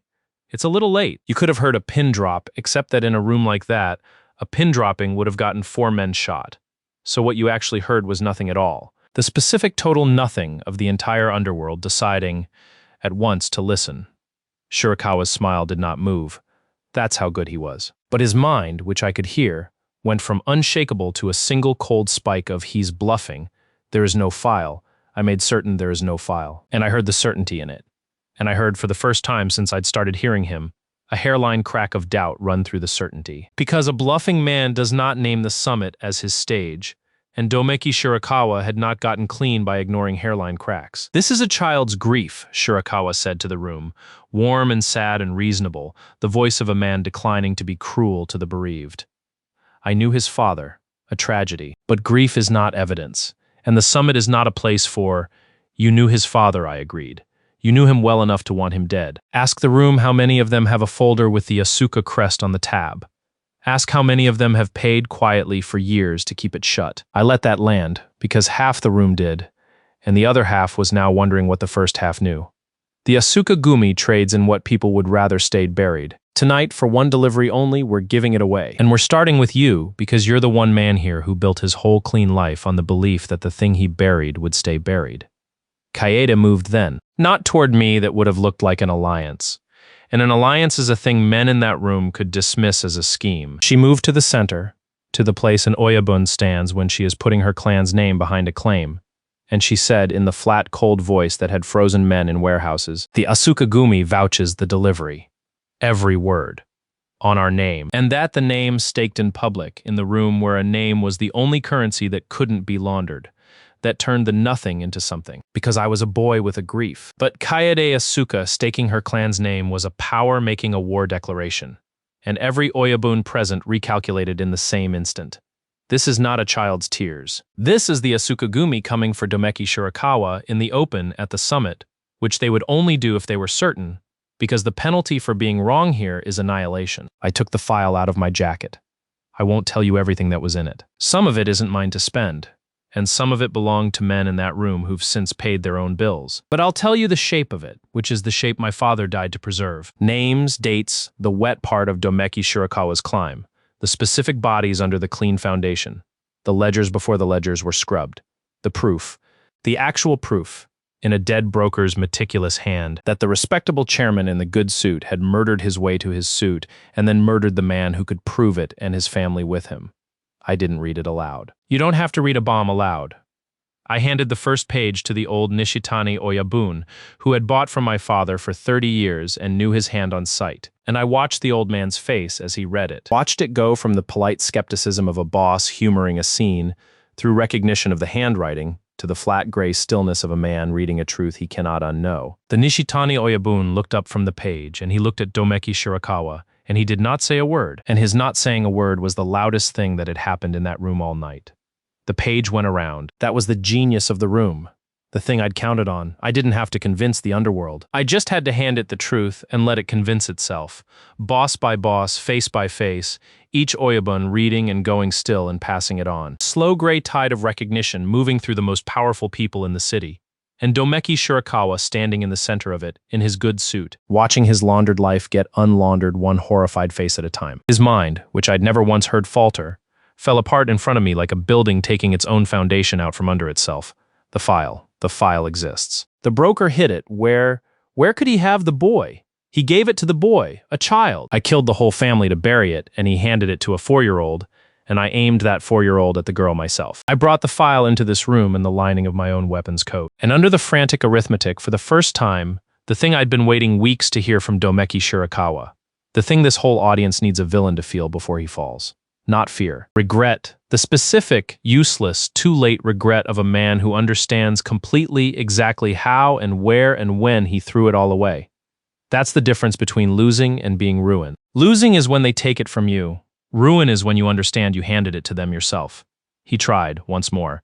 Because men like him always try once more. He turned to the room, and he stopped being warm and started being what he actually was. And the switch was so sudden and so total that a few of the younger men flinched. That file is 20 years old, he said. Cold now. The ledger showing through the suit at last. The men in it are dead. The debts are settled. You would burn a partnership worth more than every clan here combined over a broker's ancient grudge, delivered by his orphan? He swept the room with a look that had cowed boardrooms. Think carefully about which side of this you want to be standing on tomorrow morning. It was a good threat. It was the threat of a man who still had a tower and money and reach, and it would have worked in a boardroom. But this wasn't a boardroom, and I'd saved the part of the delivery that wasn't about 20 years ago. Because a room forgives old sins more easily than fresh ones, and Domeki Shirakawa had made the mistake of also being guilty right now. Tonight, in a way every Oyabun present would take personally. He's not showing you an old grudge, I said. He's showing you tomorrow morning. 20 years ago, he used a clan to do his killing, and then buried the clan's role in it so deep that the boss who did the wet work spent her life sealed shut around it. That's the old page. Here's the new one. I nodded toward the doors, toward the wild-eyed man who'd arrived 30 years too late, and now stood frozen at the edge of the room, realizing what he'd run into. Tatsu Komaki, Wakagashira of the Asukagumi. Tonight, this very night, while this summit sat, he launched a coup to murder his own Oyabun and hand the Asuka network to the group. On whose order? I turned back to Shirakawa. You didn't just kill your way clean 20 years ago. You're doing it again right now, in this room, to a clan that vouched its name at this table not 1 hour ago. You've been eating the summit's members from the inside for years. And tonight you reached for the biggest bite yet, and the only reason you're not celebrating a leaderless Asukagumi over breakfast is that the leaderless clan you ordered killed has been reading your every move for a month. I have described a lot of faces losing their color in this account, and I've tried to give each one its own image, because a man's ruin deserves not to rhyme with another man's. But I don't have a fresh image for what happened to Tatsu Komaki when the entire underworld turned to look at him and understood, all at once, that he was the fresh crime that made the old crime undeniable. I don't have one because there isn't one. A man being handed to a room like that doesn't change color. He just becomes smaller, all at once. The way a shout becomes small when it echoes back off a canyon wall and you hear how little you actually are against the size of the thing you yelled at. Komaki broke. Not physically. Physically, he stood frozen. He broke the way a schemer breaks, which is that he tried to save himself by confessing the part that damned him. He ordered it. Komaki shouted, pointing at Shirakawa, because a cornered man's last instinct is to make sure he doesn't fall alone. Everything, the coup, the money, 20 years ago, all of it, Shirakawa's hand. I only did what? He stopped because he heard himself, 1/2 second too late, do the exact thing that finished them both, confirm the delivery, out loud, in front of the jury, on the record of the only court that mattered. The room did not gasp. The room did something worse. The room went to work. I watched it happen, the slow, silent, terrible machinery of the underworld reaching a verdict without a word spoken. Oyabun after Oyabun turning some fraction of a degree away from Domeki Shirakawa, the way iron filings turn from a magnet that's been switched off, until the clean man in the good suit stood in the center of the most powerful room in the country, and was, suddenly, visibly standing alone. His backers were in that room. That was the last thing I'd engineered, and the sweetest. The men who'd propped him up, the clans who'd taken his money and looked away, the allies who'd made his legitimacy possible, they were all present, and they were all now watching the entire summit decide against him in real time, and every single one of them made the only calculation a survivor makes. They stepped back. Not toward me, I was nothing. A lamp, a delivery boy. They stepped back from him because standing near a man the summit has turned against is the same as sharing his verdict, and not one of them loved Domeki Shirakawa more than they loved being alive tomorrow. I heard his empire collapse from the inside, in the space of about 90 seconds, entirely in the minds of the men abandoning it. The Nishitani, first 30 years of my father's deliveries, weighed against one night's alliance. No contest. Then the others, one after another, the cold, clean arithmetic of self-preservation running identically behind every face. He's finished, the file's real, the boys' clan vouched it, Komaki confirmed it. The summits turned, get clear now, be the one who was never really with him. By the time the tide finished moving, Domeki Shirakawa had a tower full of money, and not one friend in the only room where money couldn't buy one. He knew it. That was the thing I made myself watch. The thing this whole long month had been building toward. The thing my father and my mother and Ganji's 30 years of looking at the road were owed.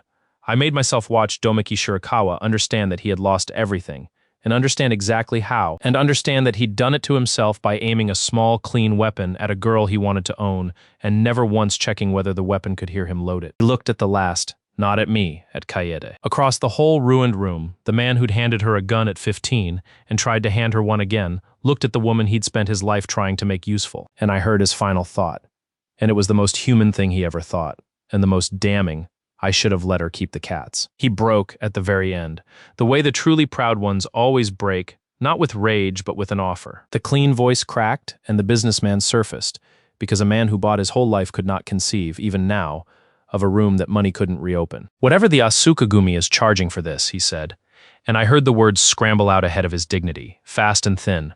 I'll double it, to every house here, tonight, name it. He turned from face to face, and I watched a man who had made boardrooms flinch reduced to a peddler working a table that had already closed, and not one oyabun so much as blinked, because there is a thing money cannot buy in that room, and it is the thing money had just proven it wasn't. And everyone present understood the difference except the one man who'd spent 30 years forgetting it. The offer hung in the silence, and then died in it, unanswered, which is the loudest no the underworld knows how to say. Domeki Shirakawa stood there with an open checkbook in a room full of the only people alive who couldn't be paid, and understood, finally, all the way down, that the clean life he'd murdered a family to buy had never actually been his. He'd only been renting it, and the room had just called the loan. Then the knot guards, who were no longer his, came and took Domeki Shirakawa out of the room, because the summit had reached its verdict, and the summit's verdicts do not require a second reading. And whatever happened to him after was the underworld's business and not mine. I'd delivered the file, my father's last delivery, a little late. I was done with him. I was not, it turned out, done with the night. Because Tatsukomaki, in the chaos of a collapsing empire, in the specific frenzy of a man who has just doomed himself and his master in the same breath. Did the one thing forbidden in that room, the thing older than any clan, the thing the whole underworld would annihilate a man for? He reached under his coat, and he pulled a gun at the summit. And he did it because he had already lost everything, and a man who's already lost everything has nothing left to be deterred by.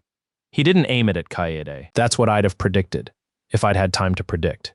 He aimed it at me, at the reader, at the boy who'd heard him for a month and emptied his house and handed him to the room, the third hand, the source of every loss. Because if a broken man can't save himself, he can at least take the thing that broke him, and Tatsukomaki wanted, with the whole of his ruined mind, to put the debtor's son in the ground, next to the father he'd already buried there. I heard the decision. That's the cruel joke of my whole life. The one I told you at the very beginning. I always hear it coming. I heard the gun goes to the boy. The boy dies for this, in perfect, exquisite detail, a full half-second before it happened. And knowing exactly where the shot is going to go does not stop the shot. It never has. It only tells you precisely that you're too slow and lets you watch. I want to tell you I did something clever. I didn't. There was nothing clever left. I'd spent my cleverness on the file and the room and the month, and at the end of all of it, I was just a man who couldn't fight. Standing 3 feet from a gun, I'd heard cock out of tricks, out of time.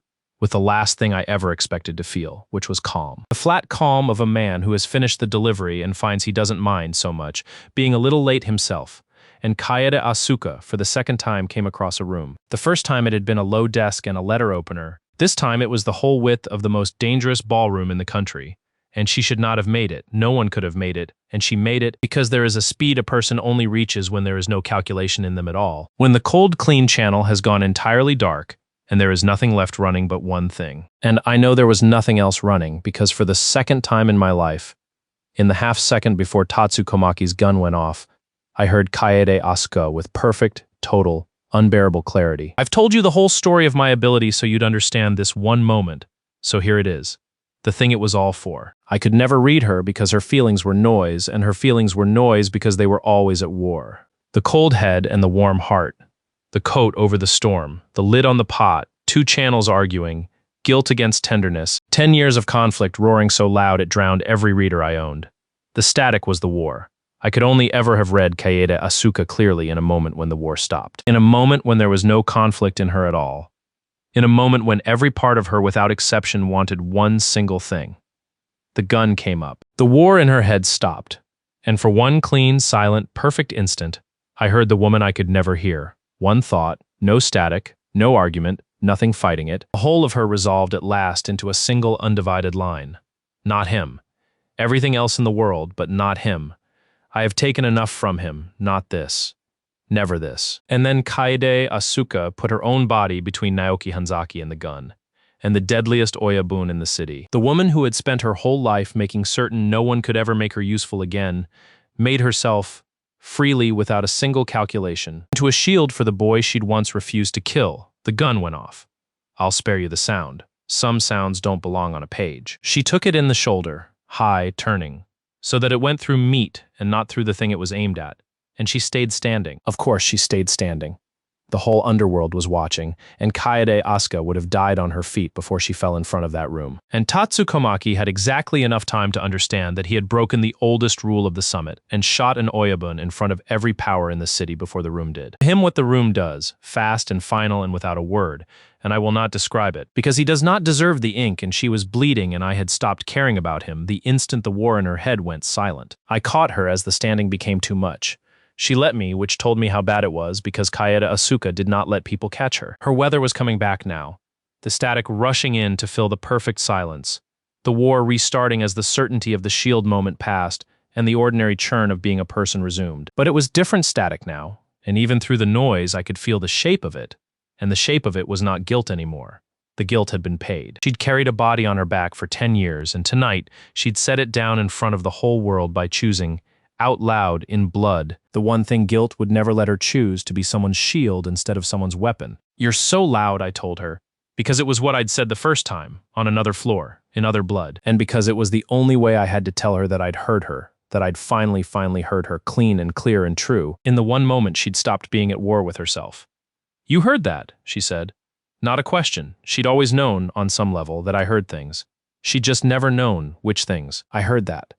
Her banked weather did something complicated and warm, and immediately reflexively strangled, and then, because she was bleeding and the room was in ruins and Domeki Shirakawa was gone and Komaki was gone and both nights of both our families were finally at last closed, she stopped strangling it. For the first time since a 15-year-old girl rode home with something dark on her sleeve and built a fortress out of the coldest parts of herself, Kaede Asuka let the storm off the leash. Just a little. Just for me. And let me feel the thing under the coat without a coat over it. I'm not going to write what it was. She never said it out loud, and I never heard it in words. Her heart got loud. Remember exactly when it mattered most, and it was loud then, gloriously, deafeningly loud. The war stopped and the noise gone and just the pure roar of a feeling too big for the reader in me to parse. Some things you don't get to overhear. Some things you have to be told. And I decided, holding her, that I'd rather spend the rest of my life being told than ever hear it stolen. Here is the part the story is really about. The part I've been walking towards since a woman priced me like a stapler on my first night. It's not the file, it's not the room, it's not even the shield. It's what she did next. We got her out of there. The older Asuka men closing around us. Ganji already at the car with his gauzed arm and his terrible delighted wheeze. The underworld parting for us because the underworld had just watched us end the most powerful man in it and had reached its own quiet verdict about who not to cross. We got her patched, again, in a garage that had seen too much blood, and she sat there gray and steady with a hole in her shoulder and her fortress finally permanently breached. And she looked at me the way she'd looked at me across the low table on the first night. That flat, assessing, pricing look, except the price had changed all the way changed past anything an invoice could hold. "I killed your mother," she said, flatly. One more time, because she would never let either of us round it down. And I loved her for it. And I'm not ashamed to write that word now because I earned the right to it in that room. "You did," I said, "and Shirakawa killed both of us that night.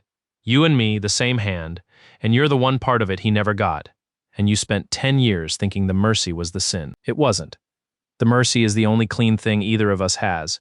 You didn't spare me because you were weak. You spared me because you were the one person in that whole night who was strong enough to disobey him. Everything you built afterward, the ice, the fortress, the deadliest woman in the city, you built all of it, so no one could ever make you kill a child again. You've been protecting me for 10 years from a stairwell you put me out of.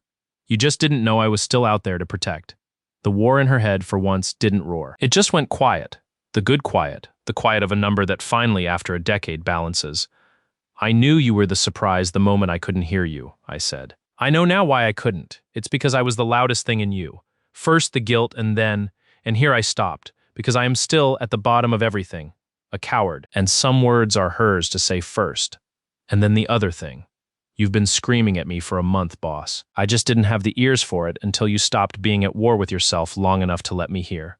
Kaede Asuka, Oyabun of the Asuka Gumi, the woman who ran the most feared intelligence operation in the country, who had not asked another human being for a single thing since she was 15 years old, who had built her entire self on never again being at anyone's mercy, sat in a garage with a bullet hole in her shoulder and my mother's blood 10 years cold on her hands and mine warm on her sleeve, and she did the thing that turned the whole account.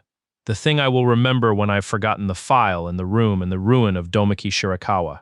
She reached out first. Just her hand. Just her uninjured hand, crossing the small distance between us. Deliberate and cold, and absolutely terrified under the cold. In a way only I could feel, reaching for mine the way you reach for a thing you've decided you want more than you're willing to keep pretending you don't. The most dangerous woman in the city, who had spent a lifetime making the whole world reach for her, reached first. I took her hand. I'd been reading the whole world since I was a child, and never once been surprised, and I was surprised then, one last time, by how much lighter a hand can make you. "You think you control me?" I said, because I'd waited the entire story to say it, and I'm only human. "You've thought so since the first night. You priced me like furniture and put me on my knees and told your men to feed the tool." The chess player almost smile finally, fully arrived. The whole thing unstrangled, the first real smile I ever saw Kaede Asuka spend, and she spent it on me. "And you," she said, dry as the day I met her, "have been reading my mind from day one." "No," I said. "That's the part I never got to tell you. You're the one person alive I can't read at all. I stayed because of it. Everyone else in the world, I hear them coming. You're the only surprise I ever had. I didn't stay because I could read you, boss." I closed my hand around her cold, reaching fingers. I stayed because I couldn't. Turns out the one door I couldn't open was the only one worth standing in front of. She looked at me. The storm behind her eyes roared. I couldn't read a word of it, and I never would. And I understood at last that I'd never wanted to. You don't want to spoil the one surprise you get. You want to be told. You want to find out slowly over years the way everyone else finds out about the person they love. One told thing at a time. No ability, no advantage, no head start. Just two people and the long, ordinary miracle of learning each other on level ground. For the first time in my life, I didn't know what the person across from me was going to do. She leaned in and told me, "They'll rebuild Shirakawa's empire, some of them. Empires are like that. You take out the man and the money finds a new man to stand on. There's a nephew already circling the tower, and two of the abandoning backers are quietly measuring the throne. And the network my father spent his life gathering is worth more now that the whole underworld has seen what it can do to a clean man in a good suit. There will be another folder, another crest on another tab. Another night when someone decides the Asuka Gumi knows too much and has to be handled. Let them try. I'll hear them coming. I always do. I hear everyone in the whole world coming. Every kindness, every knife, every scheme before it leaves the mouth. Every single person, clear as a struck bell. Every person but one. She runs the deadliest clan in the city, and she pours the second cup without being asked. And she moves the lamp when it hits my eyes, and I have never once, in all this time, been able to hear a single thing she's thinking. And every night, across a low desk, over a kettle, in the one quiet room in a loud and dangerous world, the most surprising person I've ever met tells me herself. I wouldn't trade it for every open door in the world. Read the room, she'd say. It's supposedly your specialty. I read every room. I've read every mind I've ever met. Hers is the only one I get to be surprised by. And that, in a life spent hearing everything coming, is the only secret I've ever wanted to keep.